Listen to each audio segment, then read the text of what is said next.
the total electric flux through a closed surface is 1 by epsilon naught times epsilon naught is the permittivity, the net charge যিখিনি charge থাকিব তাক আমি 1 by epsilon naught multiply কৰিব লাগিব enclosed by the closed surface. Mathematically, this is the electric flux. It is equal to the product of 1 by epsilon naught. আমরা ইয়াক আমি এনেকৈ লিখিব পাৰোঁ 1 by epsilon naught into q.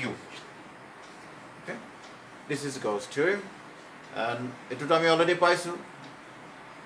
Electric flux, already we have got the surface integral is equal to electric flux, net electric flux. It is also equal to the product of 1 by epsilon naught and the charge q. Charge to কেনেকুৱা charge?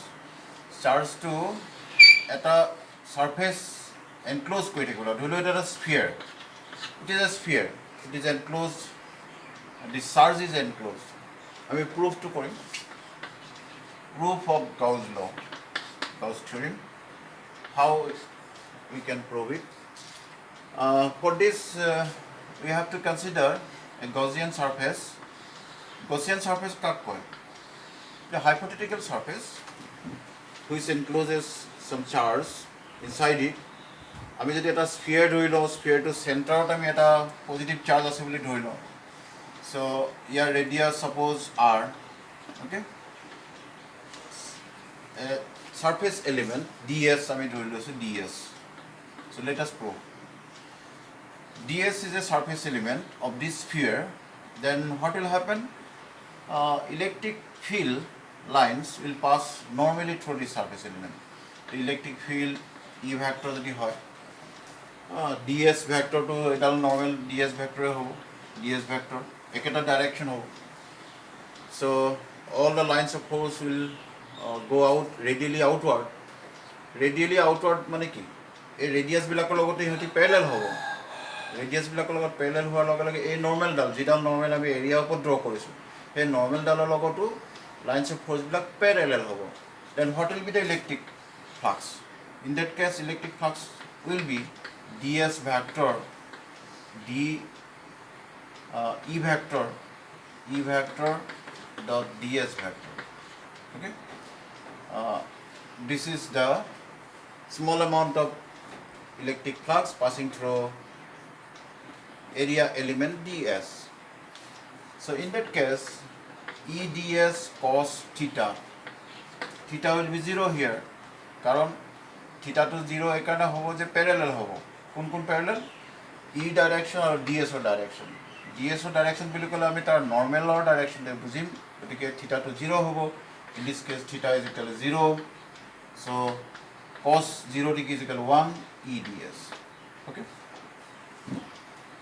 So if we want to prove this electric Gauss theorem কি দিয়ে? Gauss theorem gives the relation between electric flux and charge.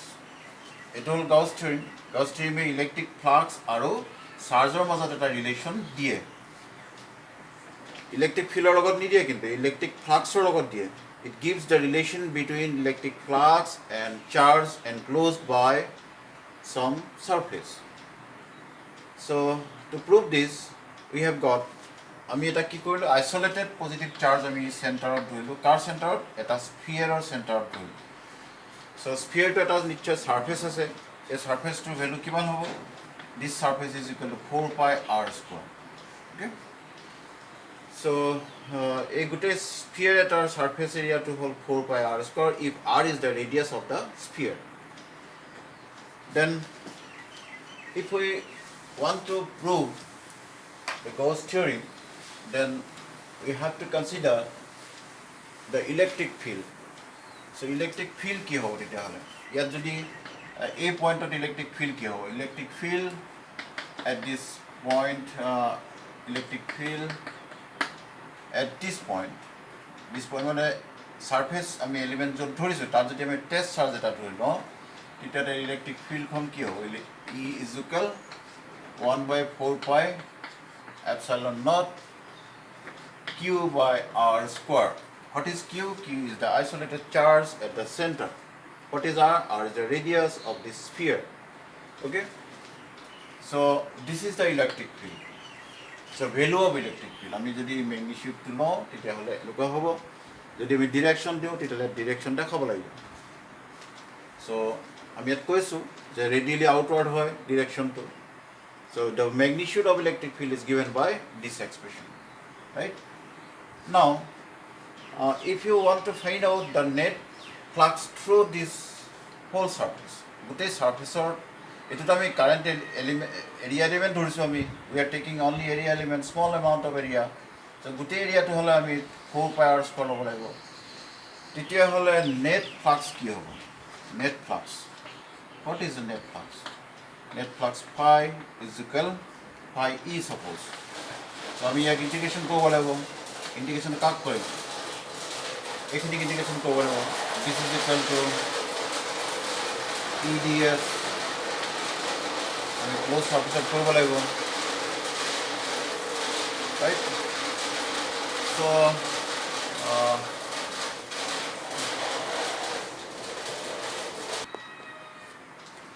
okay next we have to prove that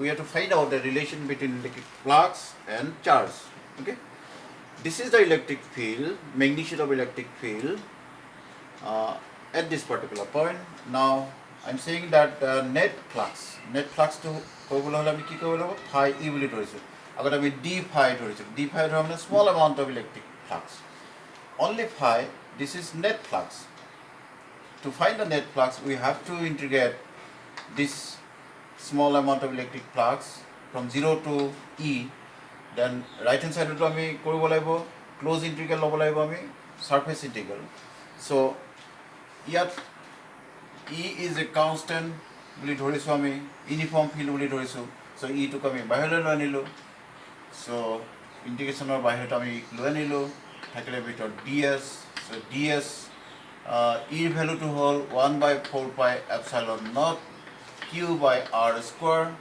আৰু ds or integration মানে net dx about 4 pi r square total area of the sphere is 4 pi r square so 4 pi will be cancelled r square will be cancelled only q by epsilon naught so this gives the net electric flux phi e so we have got net electric flux phi e is equal q by epsilon naught right so Gauss theorem is proved okay this is the Gauss theorem ইয়াত তোমালোকে দেখা পাইছা q by epsilon naught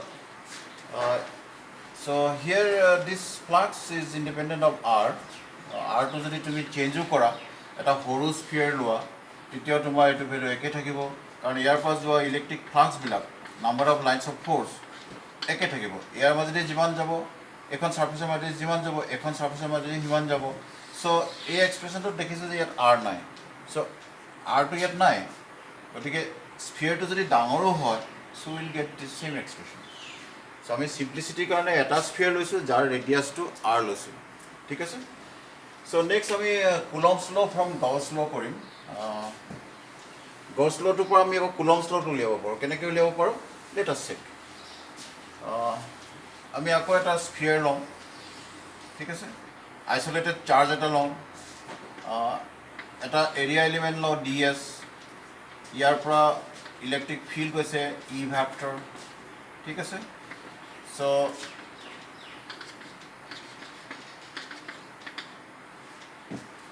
okay so in this case also আমি Gauss law to পালো কি পালো phi that is electric flux is equal to q by epsilon naught okay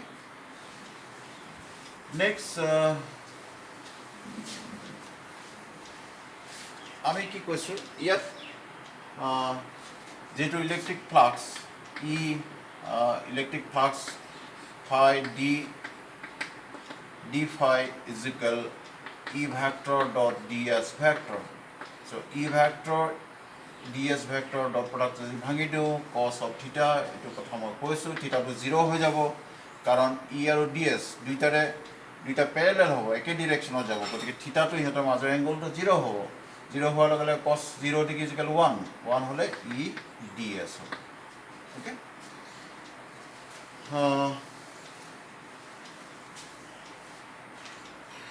in that case we are considering this electric field আমি ধৰি থৈছিলোঁ এইটো নহয় জানো so এতিয়া আমি কি উলিয়াব লাগে কুলম্বছ ল'টো উলিয়াব লাগে কুলম্বছ ল'টো ক'ৰ পৰা উলিয়াব লাগে গauss থিয়ৰিমৰ পৰা উলিয়াব লাগে আমি থিয়ৰিম বুলি কৈছোঁ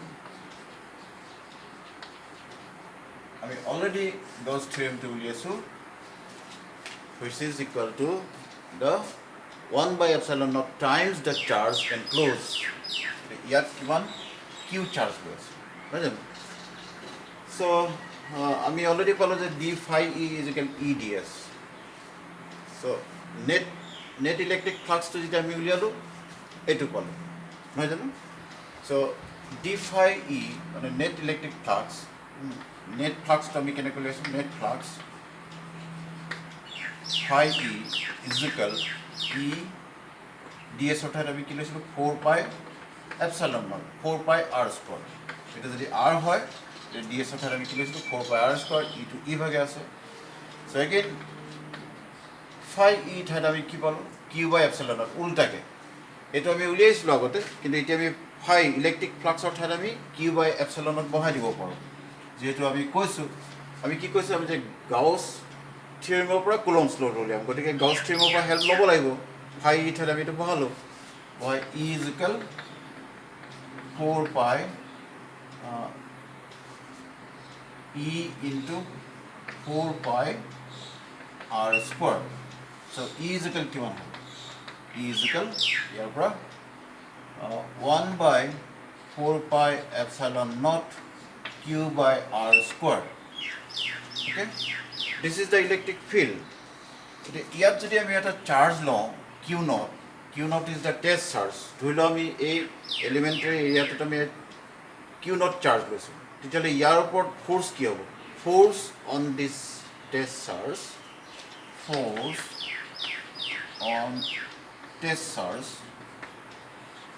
চাৰ্জটো কি q naught ওপৰত ফ'ৰ্চ কি হ'ব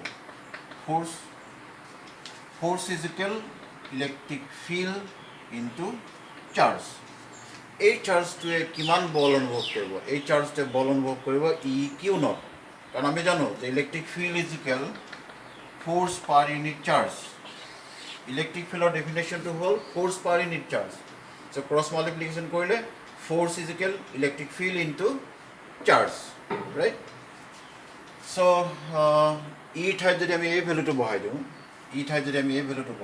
f ইজ ইকুৱেল কিউ ল'ব f is equal e ঠাইত আমি কি বহালোঁ 1 by 4 pi epsilon naught q naught আছে q এটা আছে so q naught r square this is nothing but Coulomb's law দেখিবলৈ এনেকুৱা এইটো হ'ল Coulomb's law so we have got Coulomb's law from Gauss theorem very simple প্ৰথমতে আমি Gauss theorem টো কৰিলোঁ Gauss theorem পৰা আমি Coulomb's law টো Gauss theorem টো প্ৰুভ কৰিলোঁ Gauss theorem টো এইটো Gauss theorem টো প্ৰুভ কৰাৰ পিছত তাৰ পৰা আমি Coulomb's law টো কেনেকৈ উলিয়াই সিম্পল প্ৰথমতে Gauss theorem এই এক্সপ্ৰেছনটো আমি ইয়াত বহাই দি ইয়াত এটা টেষ্ট চাৰ্জ আছে বুলি ধৰিলোঁ টেষ্ট চাৰ্জৰ লগত যিটো ফিল্ডৰ ফ'ৰ্চ হ'ব from this expression we have gut Coulomb's law so আমি আজি ক্লাছত কি শিকিলোঁ area vector area is not a scalar quantity area is a vector quantity we have got this concept and secondly we have gone through some discussion about electric flux no ki he kotha kini with angle quantitative definition dilu tar mathematical definition dilu then we proceeded